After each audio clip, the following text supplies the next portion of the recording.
The gate dropped and cold air hit my face, and every eye in the stands turned toward me at once. I did not know if I would walk out of that pit alive. My name is Daniel Ashworth, and 3 days earlier, I had been sitting on a transport ship reading old reports about a species called the Caldreth, apex hunters who ruled half the known systems through raw speed and raw strength. Now I stood on the floor of their arena, alone, while a warrior twice my height studied me from across the black stone ground. The crowd around the pit was not human. Their skin looked like wet slate, their eyes were narrow and sharp, and every one of them leaned forward the same way, waiting for the same thing. They wanted me to run. I had been sent here as part of a peace agreement between my people and theirs, called an observer, though I understood now that word meant something very different in their language. It meant contestant. It meant prize. It meant meal, if I let it. The horn sounded, sharp and short, and the warrior across from me moved. He was fast, faster than anything I had trained against, closing the distance in a heartbeat, jaws open, claws ready. Every part of my body screamed at me to turn and run. I did not run. I planted my feet and went still, the way my grandfather taught me when I was a boy, and a bear wandered into our camp in the mountains. He had gripped my shoulder so hard it left a mark, and told me something I never forgot. Running is what prey does. Stillness is what a threat does. Let the animal decide what you are, but do not decide it for him. The warrior stopped 3 steps away from me, confused by the stillness, sniffing the air, searching for the fear his body expected to smell. He did not find it, not because I was not afraid, but because I had spent years learning how to hold fear inside without letting it leak out through my skin. Slow breath in, slow breath out. My heart pounded, but my face stayed calm, and calm was the only weapon I had brought into that pit. The warrior circled me, confused, his tail flicking with irritation. In the stands, the noise died down into a heavy silence. "Why do you not run?" he finally said, in the flat trade language most of the Caldreth used with outsiders. "Because you have not earned it yet," I answered. That answer confused him more than my silence had. His whole world understood 2 kinds of creatures, hunter and hunted, and I was offering him a 3rd kind that his mind had no place for. 3 long minutes passed with neither of us moving, and slowly, the confusion in his eyes turned into something closer to caution. When the horn sounded again, ending the match without a clear winner, the guards pulled me out of the pit, while the warrior stood frozen in place, still trying to understand what had just happened. They threw me back into a small stone room that night, and I lay awake listening to distant voices arguing outside my door, fast clicking sounds full of frustration. I did not need to understand their language to know they were angry that I had not given them the fight they expected. The next morning they tried again. A new warrior, younger, hungrier, faster on his feet. He came at me with the same opening rush, and again I stood my ground, watching his weight shift, watching the way his claws led every movement before his feet caught up. Predators like him were built entirely around the first burst of a chase. Take away the chase, and half of his instincts had nowhere to go. He slowed his pace, unsure, circling wide instead of charging straight in, and I understood then that word was already spreading among them. The strange creature does not run. Day after day it continued. Different arenas, different opponents, always the same test, always the same expectation that eventually the animal inside me would take over and give them the chase they wanted. I refused to give it to them. Instead, I studied them. I watched how they postured before every fight, chest forward, claws bared, movements built to trigger fear in something that wanted to flee.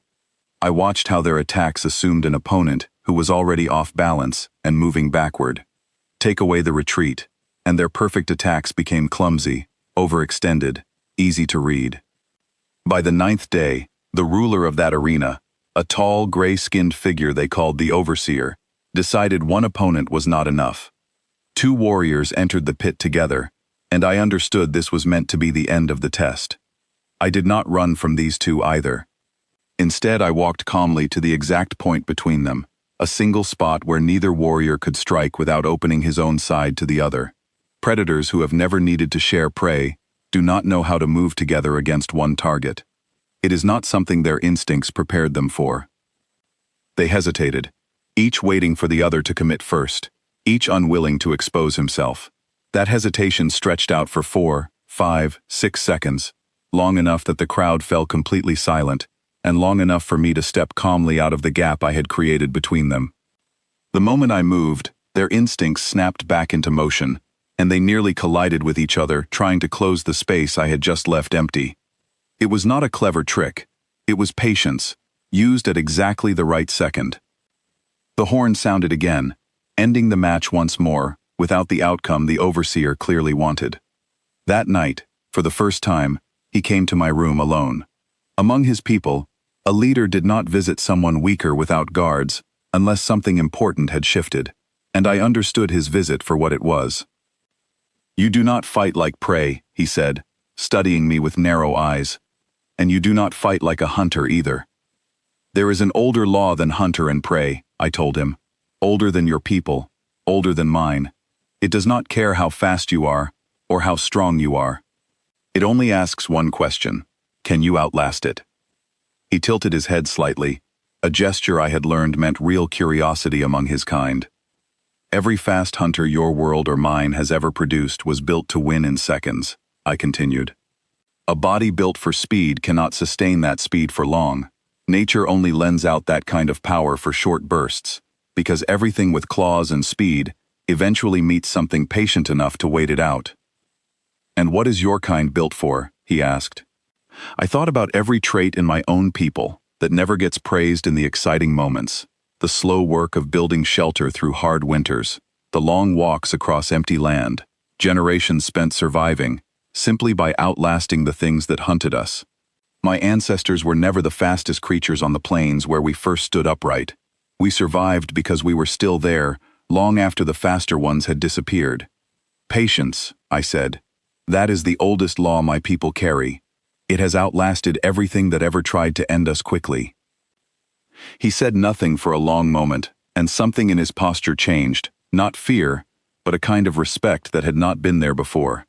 It was the look of someone realizing the ground he had assumed was empty had actually been watching him the whole time. "The council will hear that humans do not run," he said finally. "Tell them something better," I answered. "Tell them we do not need to." He left without another word, and the heavy door closed behind him with a sound that echoed through the small stone room. I sat alone in the dark, and only then did I let myself breathe the way I actually felt underneath the calm, hard, and shaking, and completely human.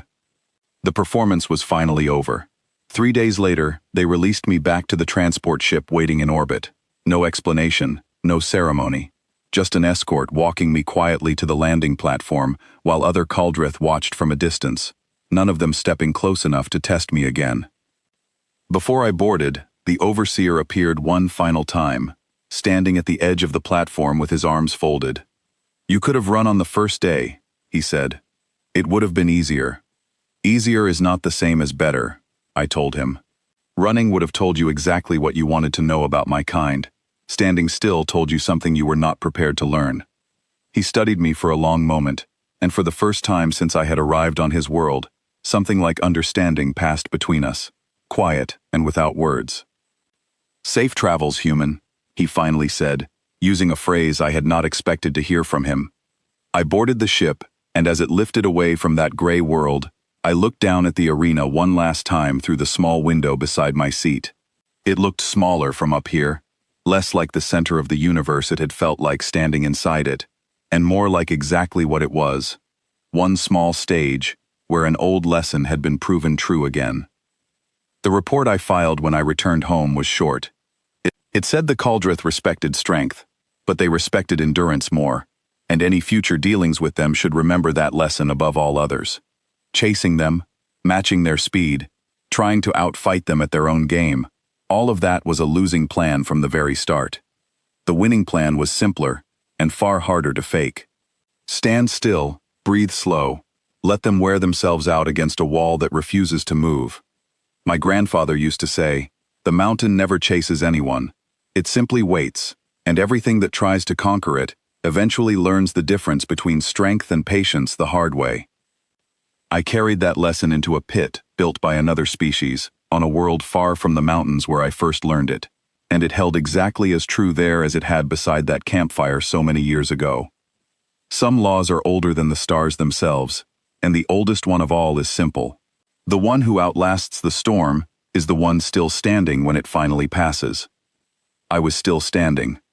And for creatures who had built their entire world around the chase, that was the only ending they never saw coming.